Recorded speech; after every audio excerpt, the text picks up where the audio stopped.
Welcome to Comfort Zone, a podcast all about pushing your hosts, well, outside of their comfort zone. I'm Christopher Lawley, and each week I am joined by two incredible co-hosts. As always, I am joined by Matt Birchler. Matt, how are you doing? Chris, I'm doing well, but I'm feeling less cool than others because I don't have lasers in my intro. I was actually off screen when the episode started. My God. Yeah, it's not very professional. I mean, and I'm totally leaving that in. We're also joined by Niléane. Niléane, how are you? I'm fine. I was fine until off the air just a minute ago. You said you did not notice the difference with my hair. It's noticeably shorter, and yet you did not notice. Well, I'm sorry. Look, you have headphones on. It's hard for me to tell. Okay, yes, that is noticeably shorter. Yes. Much better, Chris. Yes, that is This is a rookie mistake. This is a rookie mistake. I make those all the time. So we are recording like an hour earlier than normal. So I'm like a little like not quite awake. My Dr. Pepper hasn't quite kicked in like it normally would. So yes. But you know what? It's that? currently fully nighttime all the time. Because yesterday we made the time change back to winter time, right? Oh, no. We're in the couple weeks where it's off. And I am depressed. I am fully depressed. It's nighttime by 5 p.m. or so. And it's fully raining / snowing all the time. So I just want to say I hate you all from this hemisphere. The northern hemisphere is the worst. I want to go back to my country where it's sunny all year long and people are nicer with each other, and that's it. This is my statement. You don't like the hemisphere that's cold and mean? This is shocking. Yes. Okay, hard to disagree. So it is still dark outside for me as well, but that's because the sun hasn't come up yet. It's not that it has gone down. But I love this time of the year. I love when it gets dark early. I love when it stays dark. I love when it's cold. I have seasonal defective disorder, but the opposite from everyone else. I love the winter. Yeah. I want it to be winter all the time. Would you say, Chris, that you like to play it cold, and hence that you are a cold player? Oh, no. I thought you were going to go like Cold-Blooded Killer or something like that. Yeah, totally. Yeah. But no, Coldplay, no. Okay. No. But man, do I love the winter. I absolutely, it's my favorite time of the year. We could go on for an hour like this, but do you mean like a California winter or like? Oh, yeah. Okay. So like a slight chill in the air. Yeah, slight chill in the air. You when you walk outside, you're going to want a jacket, but you're not going to have to deal with snow. Yeah. Shaking my head in Midwest. It's kind of like my country, you know. La Réunion Island is like that. Okay. In the winter, I could get on board with that. Just a little chill, and that's it. Yeah, a little chill. It's a little cold. You're gonna want a jacket, but you don't have to deal with snow. No jacket here. No. Oh no. Hey, you're gonna want. I look good in a jacket, so I want a jacket. Okay. Okay. All right. We need to move on. We actually have a podcast to do that's not about weather or seasons. So we have some tiny topics. Matt, I think you put this first thing in here. Yeah, I think I did. It's the Browser Podcast, everybody. Oh, yes. And just very quickly, a new web browser came out that I've been using. It's from this little company called OpenAI. It's called ChatGPT Atlas. And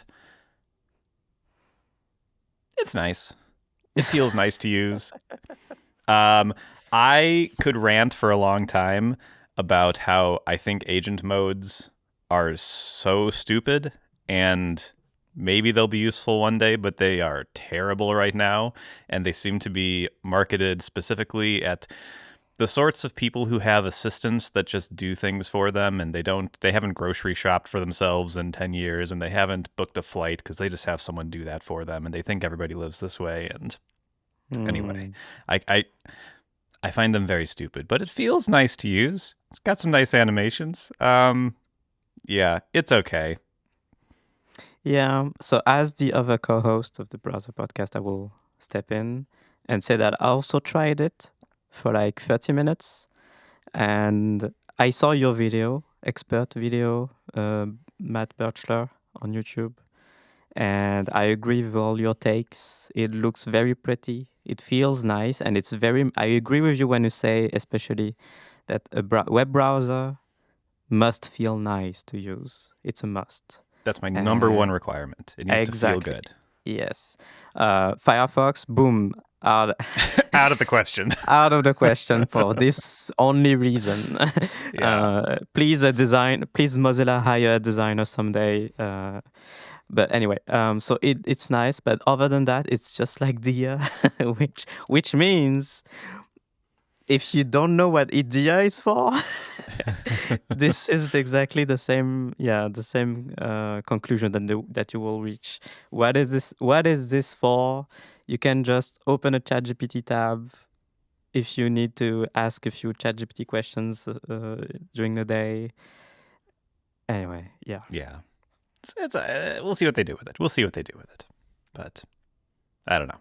Wanted to bring it up because it's, in my opinion, the only browser that has a chance to do anything notably big because people know who ChatGPT is and they seem to know how to get hit apps. I want to ask you both. What do you think of the icon? The app icon. I don't think I'm allowed on the Browser Podcast. Okay, yeah, you're in the audience. So yes, we have an audience member speaking from the back. What did you say? This is definitely on the iPad, right? Like I could definitely go and download this and use it, and it's totally gonna work. Okay, cool. I'll go check it out. You need to install a VM first, but then I think it's fine. It's whatever. Yeah. Yeah, right. Okay, this is the take. I think it's whatever, which is disappointing.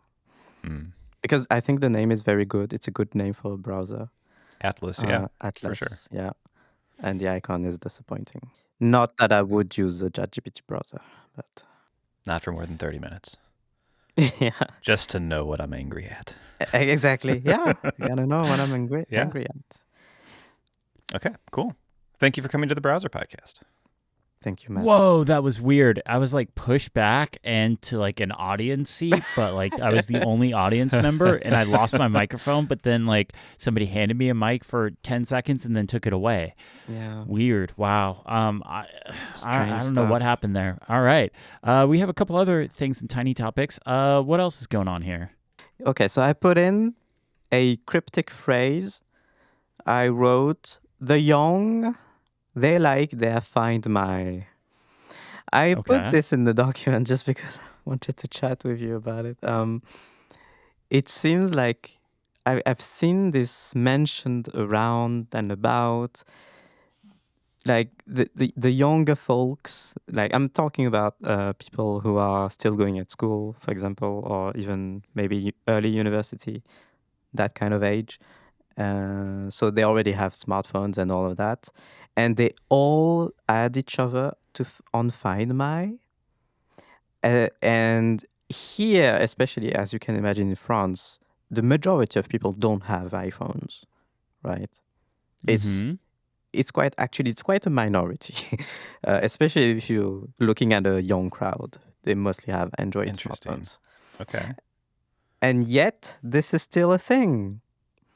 The cliques, the groups of friends, they have subgroups inside them that have added each other on Find My, and the Android majority are feeling left out. So weird. Wow. I mean, the Android people should have made better choices. That's clearly the answer. Okay. Oh my god.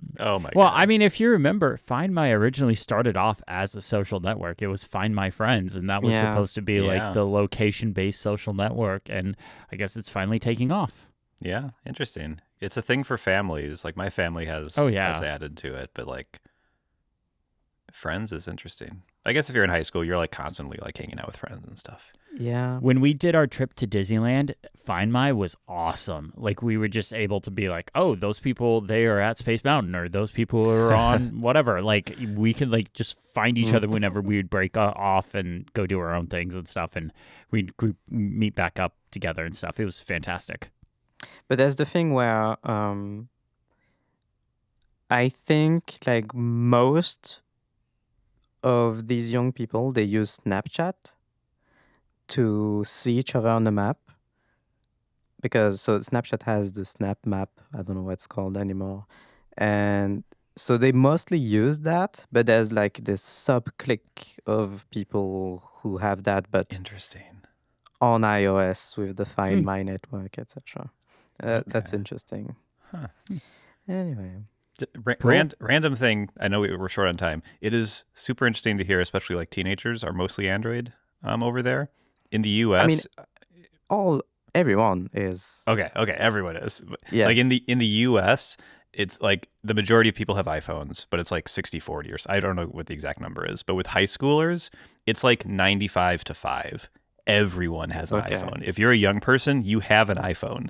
It's crazy. It's the boomers that have the Android phones. Like, you if you want to be one of the cool kids, if you don't want to be a pariah in high school, you have an iPhone. Okay. It's wild. You got to be a blue bubbler, which is why Google has that whole ad campaign about blue bubbles don't matter, but they do. In high school, at least. All right. What's next? This next item is interesting. I did not write this. So this one's from me. This one, the whole note is Pokemon is French. And I just wanted to bring this up very quickly. I think when we discussed video games on a Cozy Zone episode, Niléane, you revealed you've never played a Pokemon game. No. So I just wanted to throw this out there. The new Pokemon game, Pokemon ZA, is not strictly in Paris, but this city is Paris. It is very clearly a French city. There is an Eiffel Tower. There's an Eiffel Tower in it. And just if you were ever to start one, this would be an interesting one. This, honestly, it may come up later in the episode, but Pokemon AZ, my hot take of it on it, it is the best Pokemon game to get started with Pokemon. It holds your hand and kind of walks you through a lot of different, very complex things that Pokemon has just added on after years and years of generations after generation after generation. It's a great Pokemon game if you've never played Pokemon and you want to get started and you want to learn the ins and outs of it. And it's French. So I've seen screenshots and TikToks of Pokemon ZA. Is that it? Yeah. ZA, yeah. Mm-hmm. Yeah, ZA. And one particular TikTok was some French streamer was like ranting really hard about the game because they're saying the city in the game feels extremely empty and almost eerie, and they were like, how did I pay 70 euros for this? And they look and they open the map in the game and they show the entirety of the map, and it looks minuscule. So this is all I've seen about the game. That's probably fairly early on in the game. Yeah. It definitely fills up. I would not call, like, when you get going in the game a few hours in, it fills up. So I would say that's probably a little more sensationalized. Okay, so you know what? I will not play the game. Okay. All right. This week on Cozy Zone, we played internet soccer, and it wasn't boring. It might be the first soccer game ever that wasn't boring. So go check out Cozy Zone. It's actually a good one. And for Cozy Zone subscribers, there is a link in the episode to where you can go watch the video version of it, so you can actually watch us play internet soccer. We did our best to make it very audio friendly, but the video version is very, very good, especially at one moment where I realized something, and I'll just leave it at that. Yes. All right, you guys ready to get in the main show? Sure. All right, Niléane, you're first up in the dock. What do you got for us this week? Okay, so there is definitely a theme throughout today's episode, which is video games. Which we did not plan. We did It not just happened- plan on. It just happened to be that. So, yeah, Chris, you will be talking as well about games, but I have been having struggles with gaming this week, and I feel no. sad, and I just want to, I need my therapy. You need Okay. to therapy me, okay? So we wanted to play a game with a close friend of mine because we were bored. We usually hang out on Discord during the weekends, and we're like, what are we doing? And I know he and I are both soccer fans, football fans, and we like the FIFA games. You know about the FIFA games, right? Oh yeah. Yeah. Now it's called EA Sports, whatever, FC, if FC Sports, because EA didn't want to renew the contract with the FIFA to use the name. But that was the worst rebranding of all time because everyone still says FIFA, even if it's been 3 years now. Anyway, so we wanted to play that game. So I bought it on Steam. My friend did as well. While he ran to the shop, so he lives in the city center, he ran to the shop, and while he did that, I was just waiting for him to get back because we wanted to launch the game at the same time and discover the game at the same time and start playing football together. When he came, so he went to the store, I didn't say why, to purchase a controller because he didn't have a controller. I still have my Stadia controller, my one and only Stadia controller, and I use that to play games. So anyway, so he went and bought a controller especially for this, like specifically for this game so that we can play together. He came back from the store, so we were happy. You remember what my setup is, right? When I need to play games, PC games. You've got the remote play. I forget what it's called, but you do like some sort of streaming thing. Yes, I've got a subscription to Shadow, which is a cloud gaming PC subscription service. So you get a full PC, kind of, I guess. Anyway, you get a full Windows machine with a graphics card. The one I have is on my offer is an equivalent to a 4060. So it's pretty good graphics card. And yeah, so I launched that, installed the game, and I could not for the life of me start the game. Oh no. Can you imagine why? Stadia controllers not supported. Oh no, it works just fine. Oh, DRM? No, not DRM, but it's something stupid like that, believe me. I don't know.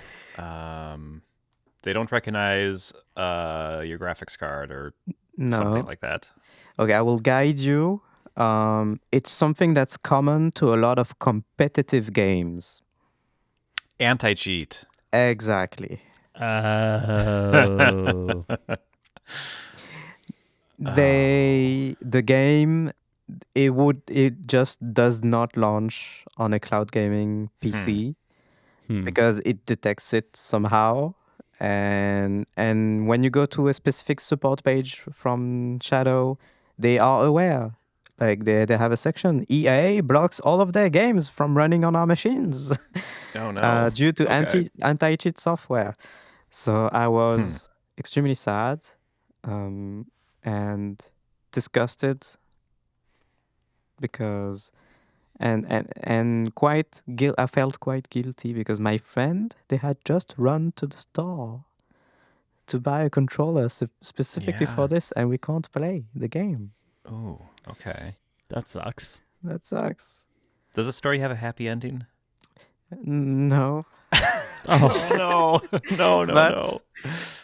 But there is like so what in the end, Yeah, kind of a happy ending. Okay, because there's no solution to this. Like, we did not play FIFA, and I am sad because I don't deserve any happiness in this life. Apparently, I don't. I I can't. I disagree. can't play Woof. FIFA. I Okay. can't play this nice game with my friend. I think not being able to play FIFA, a soccer game, might actually be a blessing Oh my because you won't be god. bored.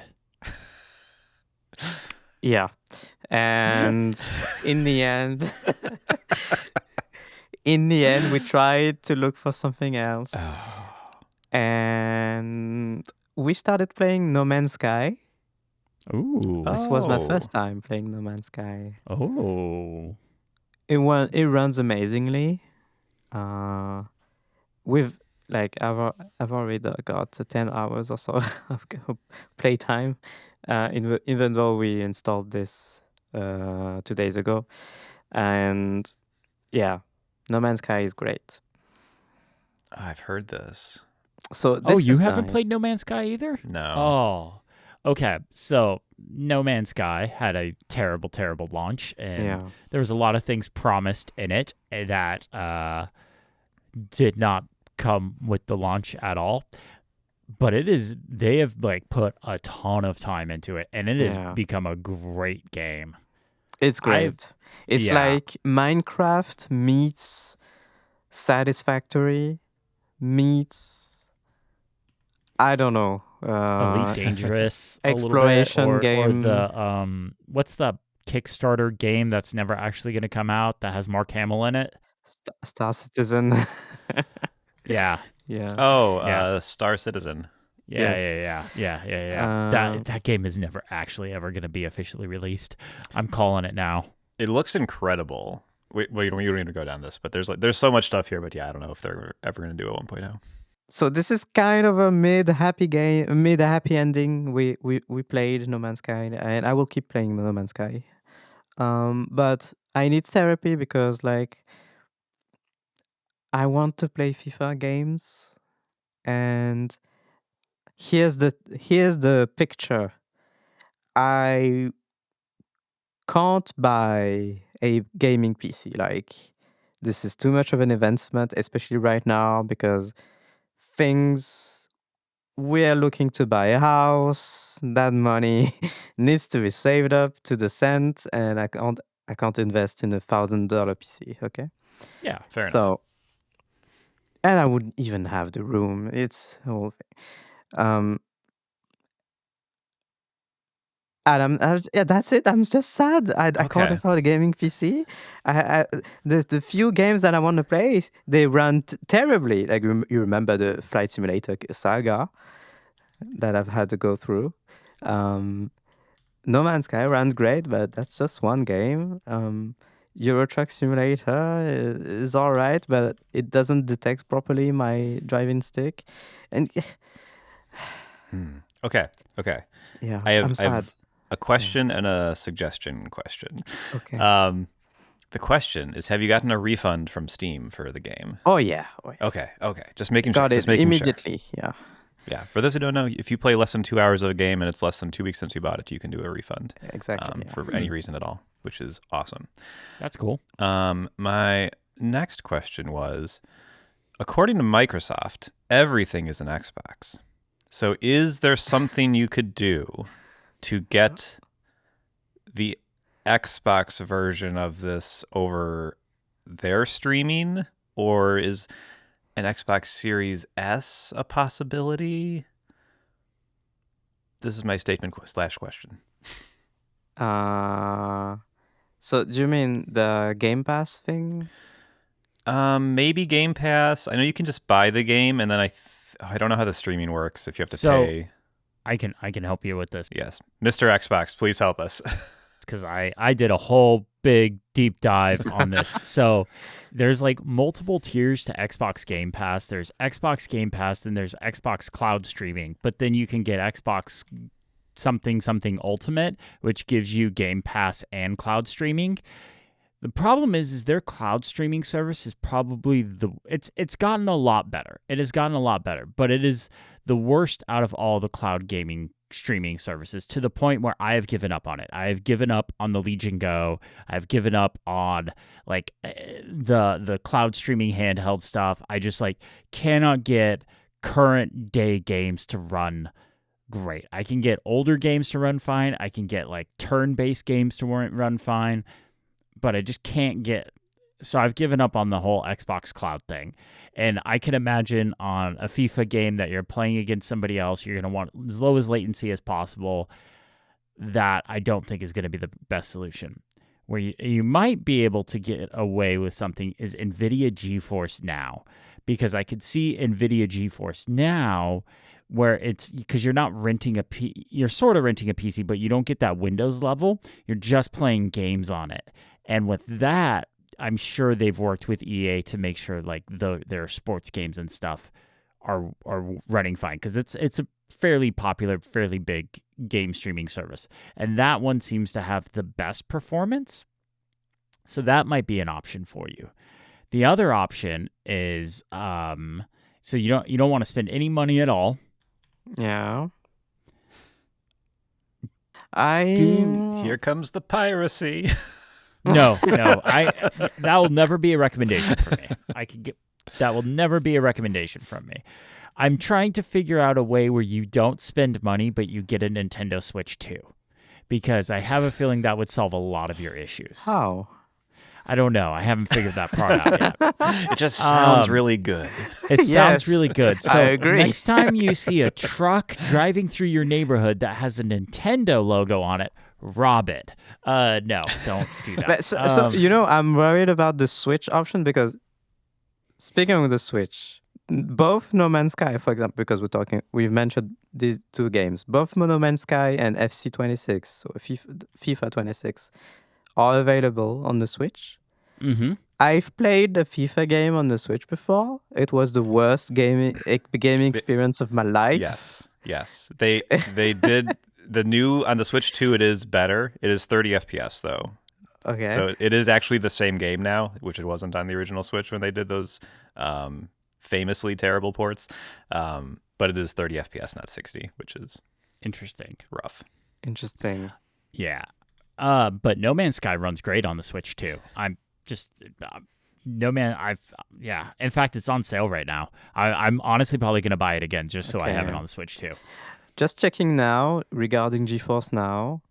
Mm-hmm. FIFA isn't available on GeForce Now. Okay. And it seems like it's not available on any cloud gaming thing at all. Like it seems EA really doesn't want anyone to play this game remotely. Yeah. Yeah. So if FIFA is the requirement, your best bet, I think an Xbox Series S is cheaper than a Switch 2.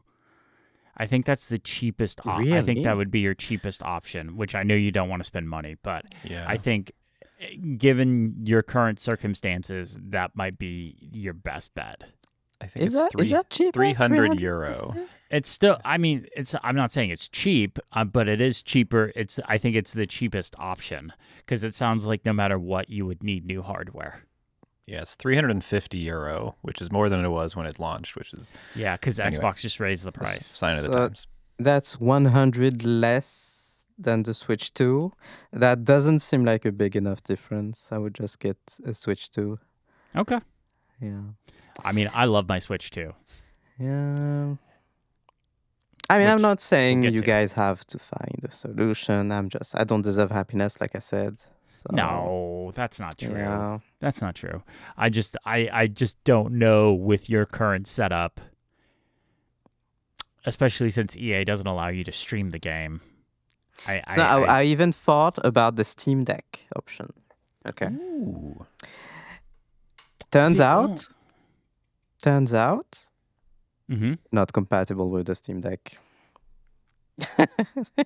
And see, this is why I'm at the point where I'm like, okay, all these weird handhelds are just not for me right now because they require too much configuration and too much hacking around in order to get everything to work right. And I'm just like, just give me the Switch 2. Chris, Like, you really need a Steam Deck. I need to send you a Steam Deck so you can experience one because I think you think it's a PC and it's absolutely a console. I know it's not.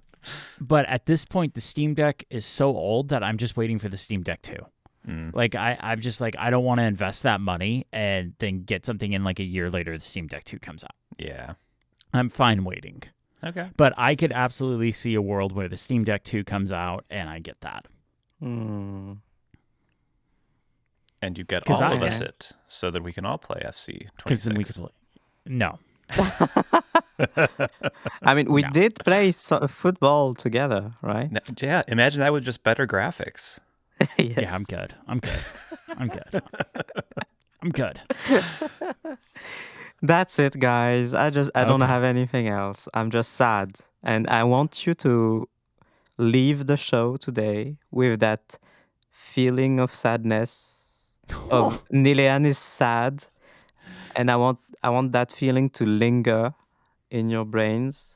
Because while you are all having fun playing FIFA with all your friends all the time. Not me. I'm good. I can't. I don't deserve it. So there you go. This is the moral of the story. I don't think you don't deserve it, but I do have the other side of the coin. Okay. I am so happy with my gaming setup right now. Great. I'm sorry, Niléane. See what I said? See? I am so sorry. So we spoke about the Switch 2 when it came out, and honestly, I haven't, other than playing Borderlands 4 for a little bit on the Xbox, the Switch 2 is the only place I've been playing games since it came out. Like, I haven't touched the Xbox. Like, the PS5 is boxed up to be sold. I am like, the Switch 2 is like where everything is at. Absolutely love it. So I have a few pieces of follow-up and like some items and accessories that I wanted to talk about and share with you all that I think are interesting. One of the things I think Matt and I both complained about with the Switch 2 was it was very flat and not very ergonomic. And it started to hurt my hands playing handheld. And I play handheld quite a bit because I don't want to hog the TV. I don't live alone anymore. I don't want to hog the TV. Danielle hogs the TV. What? I didn't say that? No. So playing handheld with the Switch 2 as it is very, it starts to hurt your hands after a while. So I started looking for those grip cases. And like D-Brand has one and they had some issues with it, but then they fixed it. But then there was a bunch of other ones, but a lot of the grip cases don't allow you to dock the Switch at the same time. And while I do play a lot of handheld, I also play on the TV. And my number one requirement was I do not want to have to take apart this thing in order to dock the Switch and then put it back together. So the one that I found that I actually really, really like is the Savage Raven by Skull & Company. And because you got to say it like that because it's full gamer. So it's just this little grip. It's like this little plastic thing that goes on the top of it that clips onto the top. Oh, look at that. Yeah, clips onto the top and then clips onto the bottom.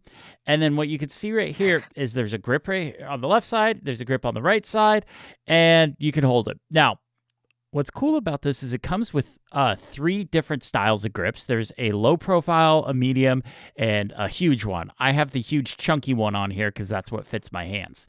So if you have small hands, they have grips for you. If you have big hands, they have grips for you. If you have normal size hands, they have grips for you as well. But I've been using this for 2 weeks now, and I absolutely love it. I could dock the Switch while this is still on it. I can pick it right up, start playing handheld. And you know what's really nice is it's not that expensive. If you go to their website, we'll have links in the show notes. When I bought it, it was $32, and that was a few weeks ago. That was like 3 weeks ago when I ordered it. And guess what? It's still on sale for $32. So I think it's one of those things where it's permanently on sale because they want to make it look like, you need to buy it now because it's on sale now. But it's, it's actually, this is just the price. That's my feeling. I don't know if that's true or not, but that's my gut instinct because it's been on the same sale price for 3 weeks now. Yeah, kind of like the MacBook charger in the EU. Yeah.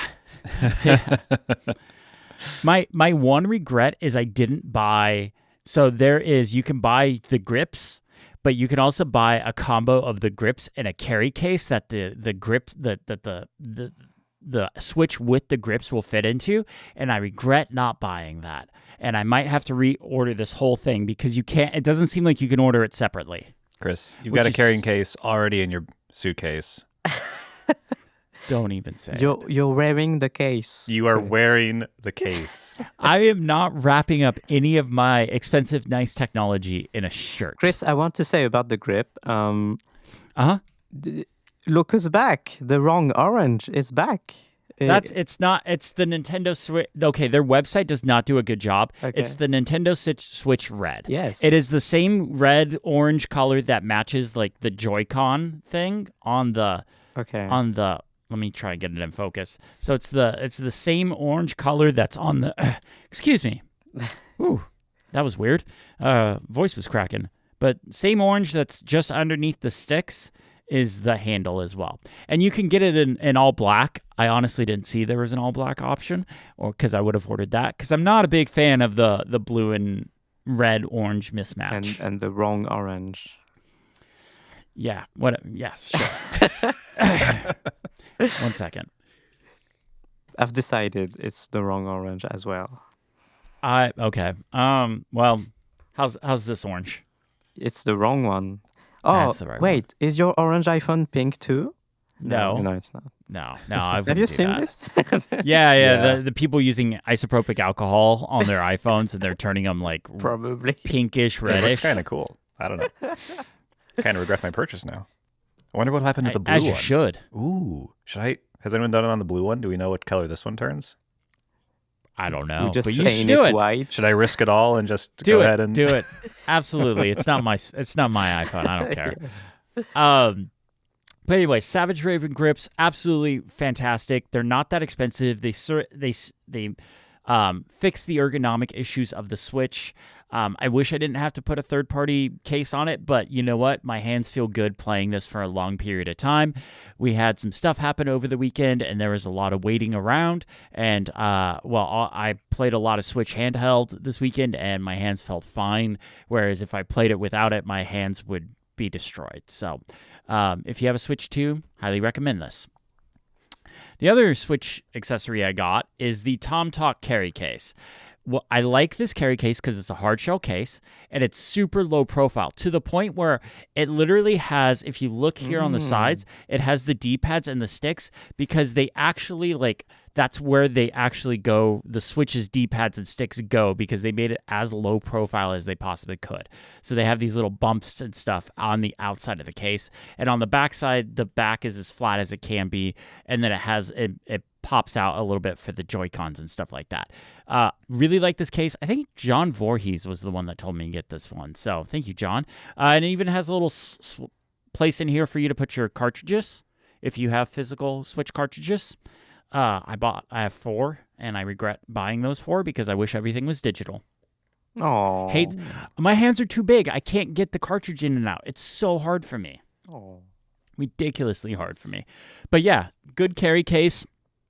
Only complaint is I can't put the Savage Raven grips in there with it, so I had to take them out. And then I don't remember if we talked about this or not when Matt and I spoke about the Switch 2, but the Pro Controller is amazing. If you don't have the Pro Controller, get the Pro Controller. It's so great. In fact, we bought 2 of the Pro Controllers because Daniel's brother was coming and staying with us for a little while, and we literally spent the weekend playing Mario Kart. So we got like a second one, and so now Danielle and I both have a Pro Controller, so it's a little more fair, but I can still beat her, no problem, in Mario Kart. Okay. Yeah, the Pro Controller is the dark horse for the best thing about the Switch 2. It's so Love good. it. Very, very comfortable and maybe my favorite of the Pro controllers that all 3 consoles have. I think I still like my Xbox Pro Controller better. Oh, that's my least favorite of them. Interesting. Really? Well, this is just us being classic. I'm not an Xbox guy. Is there a Nintendo Switch 2 Pro Controller, or is it the same one that used to? No. So your Switch 1 Pro Controller actually can work on the Switch 2. But there is basically an updated version to this Pro Controller that is Switch 2 specific. So it has like the game chat, the Nintendo version of Discord button. It has that. But they also rebuilt, they kind of rebuilt it and fixed a lot of the issues. So they took like the rubbery material that was on the Switch 1 Pro Controller. They got rid of that. because that would just disintegrate and go everywhere.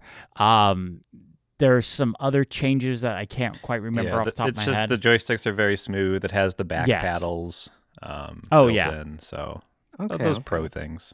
Yeah, it feels better.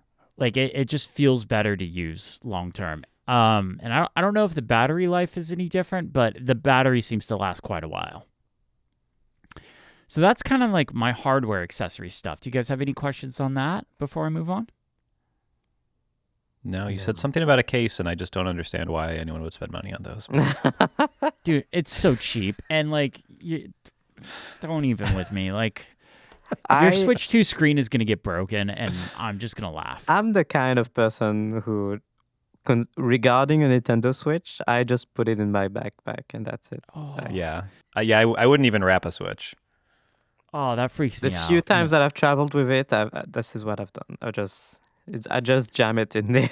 Yeah. In there. Actually, question: do you guys use a laptop sleeve when you put it in a backpack or a suitcase? No. I just drop it in. Because I have I have like camera backpacks, so they always have like nice padded section for your laptop. Okay. Oh, guys, I have a new backpack. Sorry, I'm derailing. We have time, right? Okay, sure. No, we don't. I have a new backpack. It's really nice. Look at it. Yeah. Ooh, that's nice. Yeah, and inside we have full all the time we need to do a backpack tour. No, we absolutely do not. And inside there's a integrated laptop sleeves. There you go. This is where my laptop goes. Very nice. Okay, so I'm gonna rapid fire some games that I've really been enjoying on the Switch 2. First off, Hades 2, love it, beat it, fantastic, had so much fun with it, like it even more than Hades 1. Like, I know that's going to be a controversial take with some people. I like it even more than Hades 1. I think it has a better story. I think it has better gameplay mechanics. Absolutely love it. I could spend an hour talking about this game. Final Fantasy Tactics, the new remake, remaster, whatever you want to call it. I really don't know what the difference is between those two. It doesn't matter. So much fun. Loved this game when it originally came out. Now I'm having so much fun playing it on the Switch 2. It is a long game, so it's one of those things where I'll just pick it up, play a couple of rounds, and then put it down, and then go do something else. And then finally, we already talked about it a little bit, Pokemon ZA. I know there's some controversy about it not being a good-looking game. I think it's great. I'm having so much fun with this game. Absolutely love it. And Matt, I've seen you play it. You're playing it as well, so I'm kind of curious what you think. But I'm loving it, and the best Pokemon ever is in it, and you can get them fairly early on. That's Charmander, which evolves into Charizard, which is the best Pokemon. So, and Mega Evolution is back. Like, I love Mega Evolution, and I think it's like I mentioned, it's like the best Pokemon game to get started with because it holds your hand through a lot of stuff, and there's a lot of side quests that are basically explaining the ins and outs of Pokemon, which is really cool. And it's kind of a sequel to one of my favorite Pokemon games, X and Y. Yeah, it is fun. I'm a Pokemon fan, and I'm enjoying it. I forget what his name is. I chose the water type as my starter, and closest to Blastoise I can get. And it's good. I think the battle system is interesting. It's not a turn-based at all. It is a almost MMO style, like cooldown system with your moves. So good game. I think it's really interesting. It's a lot more like the cartoon to where, and like your moves have a cooldown. Niléane is giving us the move on gesture with her. Niléane is doing what I do to Matt's topic all the time: derail it and try and change it into something else. But I like the combat system in this. I'm glad it's not like, I don't expect this to be the next mainline combat system game. Like, I expect them to go back to turn-based for the proper Pokemon games. But for a Legends game, I think it's fun that they're trying something different.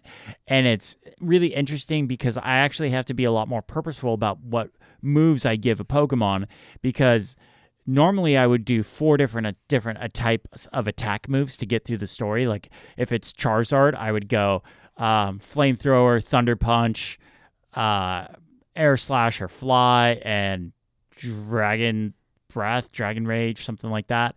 Like I would do 4 different styles, but if I do that in this one, there's a cooldown. So if I need like a fire attack to follow up with, and I just use flamethrower, then I don't have another one until the cooldown for that. So I think it's pretty interesting. If you like Pokemon, or if you've ever been curious about Pokemon, it's definitely worth checking out.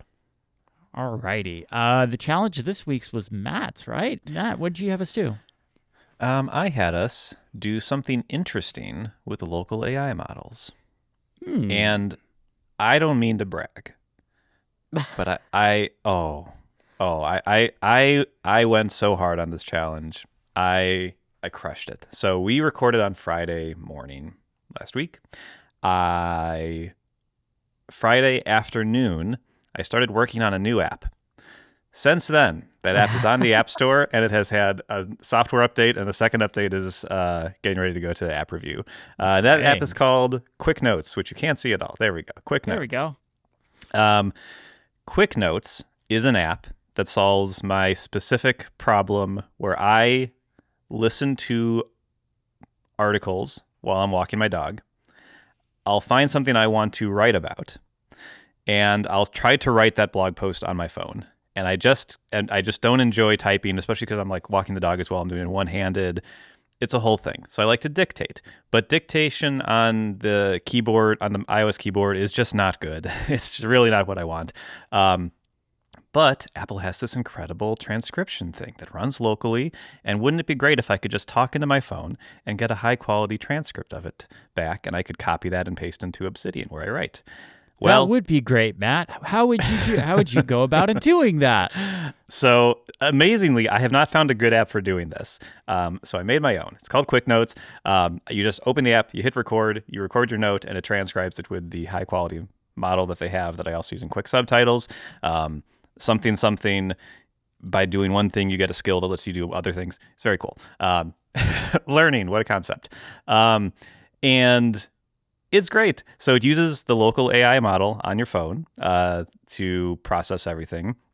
And then just as we're recording today, a new update is out that has a cleanup feature, because you may pause, it may not get the punctuation quite right. So now there's a new feature using, again, everything on device, no extra downloads, no calls to the cloud, where you can just clean up the transcript and it will fix the punctuation for you and it will do all these things. So, yeah, that's it.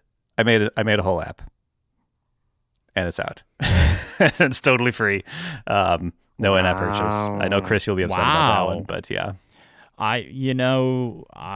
Big business boy Birchler, though, he's moving and shaking, making deals all over the place, but giving apps away for free. Yeah, everything up until the last step is really, really hustling, and then here it is for free.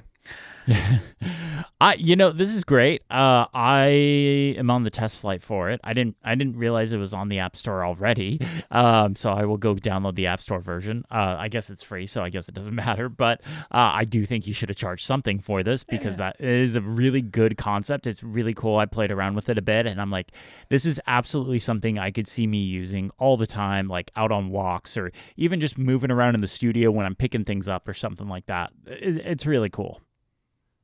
Nice. So that's my submission. Nice. I took a shortcut that I had been working on. I started working on this shortcut like 2 weeks ago, but it was all using cloud AI. And I was like, wonder if I can get this to run completely local and not have to go out to the cloud at all, can be completely on device, run in airplane mode and all that stuff. So I have in the show notes, TaskCut local version.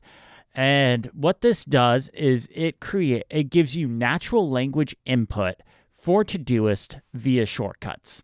Now, what you're going to say is, well, Todoist has natural language input already built into it. You can just open the app and type something and go.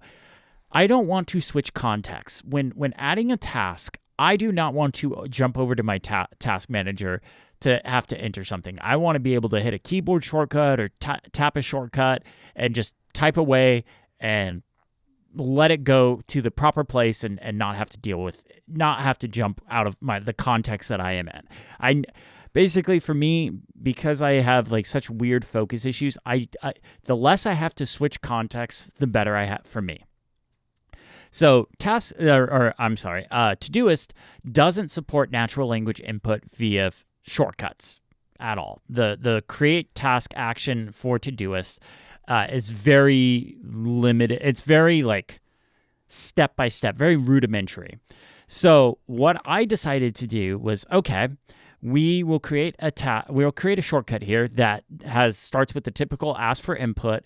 So you write the task, you write the due date, and then you do have to put, like you would in Todoist, the pound symbol or the hashtag symbol or the octothorpe, whatever you want to call it, octothorpe, and then the project name. But what this will do is it breaks it up into 3 different parts. So the first part, it looks for the project name. And I had to add a little bit of logic in here to get this to work on device. So I had to go in there and list out all of my projects in Todoist, which isn't a big deal. That was fairly painless. But it'll look for one of those project names and then pull that out. Then it'll look for the due date, and it'll pull that out as a separate variable.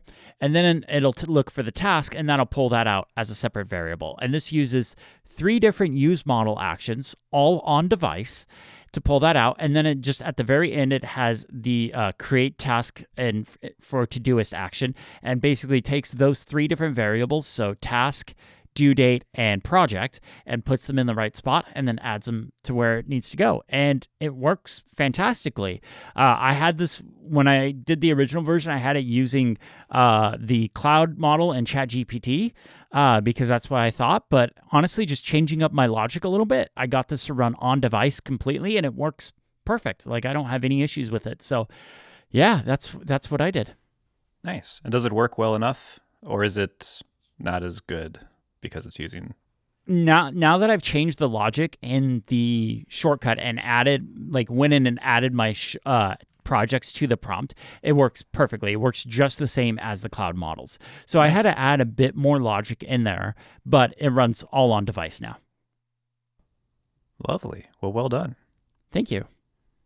It's no app, but hey, this solves a particular issue for me because I hated jumping over to Todoist. Nice. Niléane. Oh, I'm part of this too. If you want to be. I remember last week you were skeptical of this. You didn't seem thrilled about it. These days, I don't care at all. Whenever I see local AI somewhere, I'm like, okay, I glaze past whatever it is in my timeline or whatever.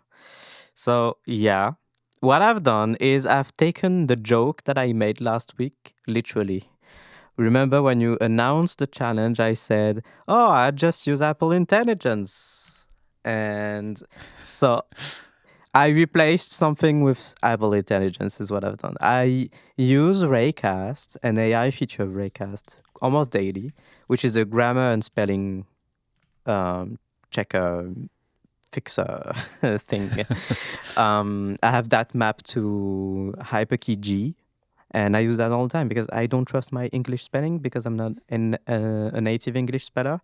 It's been very useful. Before there was AI, I used to use other things. I used to use Grammarly everywhere, but that only works in the browser, so that's annoying, and the desktop app is terrible. So I was glad when Raycast got that feature, and I used it every day. And yeah, so I thought this week on my Mac, I will just use the writing tools instead of that. Oh no, it sucks. Because as far as I can tell, the writing tools are a local thing. Like they run locally, and and you can tell because if you go into airplane mode, disable everything, it still works. You can still spell check and rewrite, do the spell check or rewrite features of the writing tools that Apple provides. And yeah, they are not great. So one thing that's nice about the rewrite thing in writing tools is that just like Raycast, it will show you what it changes. However, it only does that in messages and in mail. I've not seen it do this anywhere else. Not in Safari, not in Finder, not anywhere Yeah. else. Not in Pages, even not in. I Yeah. I think it does it in Notes as well. Oh, in But Notes. Okay, I don't use yeah, Notes these days. yeah. Okay. Yes, I tried to use this last year for my writing as well because while I am a native English speaker, I typo all the time. So Yeah. yeah, I Same. tried using it, but yeah, it doesn't show a diff, and so I ain't reading all that. I like Yeah, I mean, every Yeah. time it's like 10 seconds just passing through it, and you doubting that it's even changed anything. And yeah, It'll yes, say like 2 changes made or something like that, and you'll be like, okay, what? yes. yes. One thing that I've noticed and that made me extremely mad, like, I hate this to a point you have no idea. As you know, because of my work, I have to write about trans rights, for example, and very specific things about trans rights. And Apple has a flag list of words and keywords Oh, that it will detect and Oh. give you a warning every time that it's in there. It doesn't prevent you from doing what you're doing, like from rewriting or spelling, checking the spelling. However, it will show you the warning every time, and there's no way to disable that. So, just so you know, folks, apparently Apple Intelligence doesn't quite like it. It will warn you that we do not. I forgot the wording. I should have screenshotted it. Apple Intelligence. Oh, right. Writing tools isn't designed, is what it says. Writing tools isn't designed to handle this type of content or whatever, yada yada. And it does this every time there's trans gender in a phrase, or even like lesbian, or even like even sex. So if you're writing an essay about sexual reproductive rights, for example, yeah, Apple, it will tell you writing tools doesn't handle this specific type of content. So anyway, I can see that from like a legal standpoint of like we don't want somebody using this for hate speech and then like using like using Apple Intelligence to like format it or change it in some way and then being like, see, Apple approves this, and like Yeah. I could it's terrible. It reminds me of the times when Meta via Instagram would ban accounts that would, or shadow ban, or hide, or auto report posts that contain the word lesbian that blew out a few years ago. And yeah, this is awful. But anyway, yeah, no keyboard shortcut either. You can't assign a keyboard shortcut to the writing tools. They are buried in right-click menus. So yeah, I'm glad for this challenge because I was able to rant about the writing tools in iOS and macOS. You're very welcome. Yeah. Glad to give you the opportunity. All right. Well, I think Matt actually wins this challenge. He made the whole app. Shipping an app is shipping an app. something. Yeah, yeah. I think Matt actually wins one this week. So That's what it takes. That's what it takes. making an app from scratch. Ship an app every time. All right, Niléane, it is your challenge for us next week. What are you going to have us do? Yes, so it's not in the document because I was fighting the formatting all the episode long and I gave up. So remember how I talked about Find My earlier? Uh-huh. Yeah, that was foreshadowing, by the way. The challenge this week is let's spy on each other. Okay. So we will add each other to Find My. Just for the week. After that, let's remove each other. I don't mind. You guys can have my location. Okay, we'll see, but I don't feel comfortable. But I just have my partner on there. But anyway, just for the week at least, we can add each other and Find My.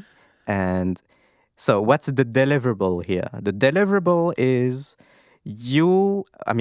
we each will have to screenshot 3 weird locations that we've seen the other 2 be about. Oh my god! Right? Good luck finding that with me, guys. Good luck. I know, because same. I don't go out much. I don't go out. I just know I have outings planned this week, like a couple, but that's it. So Okay. it's kind of a game where can you catch the others be someplace else than their home? It's like, where in the world is Carmen Okay. Sandiego? I like it. Yeah. So just that, or maybe I think that can be a decent deliverable, or just maybe let's sum up what the other has done. Okay. throughout- My goodness. let's give a spying report basically at Okay. the end of All the right. week. I love it. Okay. All right, let's wrap up the show here. Thank you all so much for listening. Normally, I have an end of show question, but we are really tight on time this week for some scheduling reasons. So I'm just going to wrap up here. Thank you all so much for listening. Have a great day. Bye bye. Bye.